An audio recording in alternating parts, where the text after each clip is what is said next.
Hi குட்டீஸ், நாம இப்போ முழுக்க முழுக்க குழந்தைகளுக்கு ஏற்ற மென்மையான இனிமையான கதையை பார்ப்போம். கதை தொடங்குவோமா? கதையின் தலைப்பு முயலும் குட்டி குருவியும். இப்ப வாங்க கதைக்குள்ள போவோம். ஊர் அழகான அடர்ந்த காடு. அந்த காட்டில் பன்னு என்ற பெயருடைய ஒரு முயல் வாழ்ந்து வந்தது. பன்னு மிகவும் சுறுசுறுப்பானது மற்றும் பிறருக்கு உதவும் குணம் கொண்டது. பயணம் தொடங்கியது.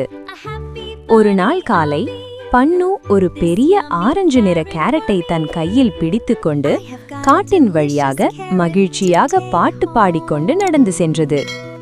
சூரிய ஒளி மரக்கிளைகளின் வழியாக சிதறி விழுந்து காடே தங்க நிறத்தில் மின்னியது. குருவியின் அழுகுரல். பன்னு நடந்து சென்று கொண்டிருக்கும் போது திடீரென ஒரு மெல்லிய அழுகுரல் கேட்டது. பன்னு நின்று கவனித்தது. ஒரு பெரிய மரத்தின் அடியில் அழகான நீல நிற குட்டிக் குருவியொன்று தரையில் அமர்ந்து அழுது கொண்டிருந்தது. பன்னு ஓடி சென்று பார்த்தது. அந்த குட்டிக் குருவி மரத்தின் மேலே இருந்த தன் கூட்டிலிருந்து தவறி கீழே விழுந்துவிட்டது. அதனால் மீண்டும் மேலே பறந்து செல்ல முடியவில்லை. தன் தாயை பிரிந்த பயத்தில் அது அழுது கொண்டிருந்தது. பன்னுவின் உதவி. குருவியின் நிலையைக் கண்டு பன்னுவின் மனம் உருகியது. கவலைப்படாதே குட்டி நண்பா, நான் உன்னை மீண்டும் உன் கூட்டில் சேர்க்கிறேன் என்று ஆறுதல் கூறியது. பன்னு வாங்கியிருந்த ஒரு சிறிய மர ஏணியை கொண்டு வந்தது.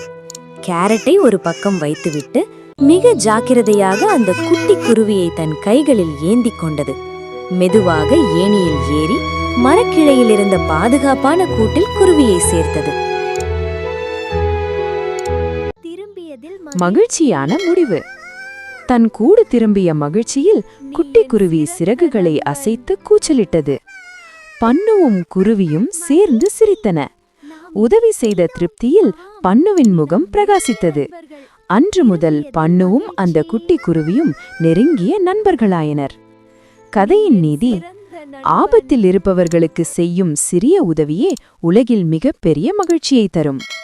என்ன குட்டீஸ், இந்த கதையை கேட்டீங்களா? உங்களுக்கு பிடிச்சிருக்கா?